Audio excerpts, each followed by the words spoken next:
7 tahun pengganti restitusi itu menurut Anda sudah cukup adil? Saya pikir ini adalah terobosan yang luar biasa, tidak hanya melepaskan kepada normatif ya. Tadi saya juga melihat jaksa menganalogikan dan mengambil beberapa pertimbangan jurisprudensi terkait dengan ketika restitusi tidak dibayarkan apa pengganti yang layak. Tentu kalau ini hanyalah kurungan tentu tidak adil, dua kali tidak adil bagi korban. Pertama ketika dilakukan perbuatan pidana yang sungguh brutal, kejam, biadab tadi, kemudian ketika masa depannya tidak dikembalikan. Sehingga saya rasa 7 tahun itu pasti sudah berdasarkan pertimbangan, dan apabila tidak dibayar totalnya masih 19 tahun terhadap si terdakwa itu. Oke. Orang tua Pak Jonathan sudah komunikasi juga dengan Anda? Sudah, tadi saya sudah sampaikan, beliau belum sempat membalas ya, mungkin masih sedang mendampingi David. Tetapi apa yang kami dengar dalam tuntutan jaksa penuntut umum hari ini tentu adalah apa yang kami harapkan, dan tentu harapan paling besar kami adalah nanti di dalam putusan. Tadi di tuntutan kita juga mendengarkan terkait hal-hal yang memberatkan, bahwa dia selama ini tidak konsisten dalam memberikan keterangan, bahkan merusak kronologis, sama seperti yang kami sampaikan sebelum-sebelumnya. Dan hal-hal yang meringankan adalah nihil ya, artinya seluruh hal-hal yang meringankan diabaikan dengan keseluruhan pemberatan yang terjadi selama proses persidangan.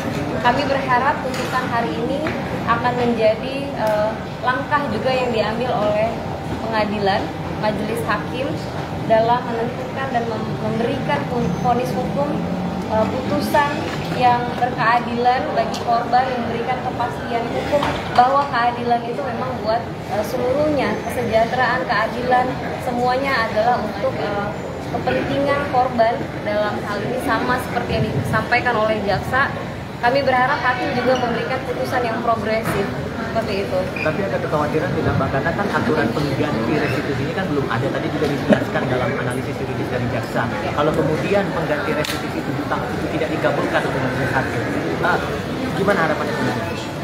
Kami berharap hakim juga, tadi rasanya juga sudah mendengar ada beberapa penjelasan terkait hal tersebut. Ketika tidak diatur, ketika ada kekosongan hukum, seorang hakim tidak bisa mengabaikan bahwa beliau harus mengambil keputusan terbaik ya bagi keadilan, karena tidak boleh ada kekosongan hukum. Hakim berhak untuk memberikan putusan inovasi hukum, penemuan hukum yang berdasarkan dengan moralitas dan kemanusiaan. Jadi kami masih sangat yakin hakim, karena melihat keseluruhan proses ya, keseluruhan proses persidangan ini secara utuh, saya rasa moralitas kemanusiaan ini benar-benar sedang kita nantikan dalam proses persidangan ini, bagaimana hakim nanti menentukan vonis terhadap perilaku atau perbuatan penganiayaan yang dilakukan secara brutal, secara sadis, secara tidak berkemanusiaan kepada seorang anak.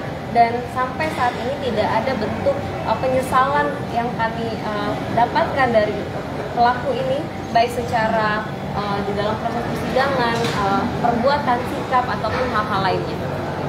Untuk Shen nanti kan akan jadi giliran terakhir Mbak, keinginannya gimana tuh?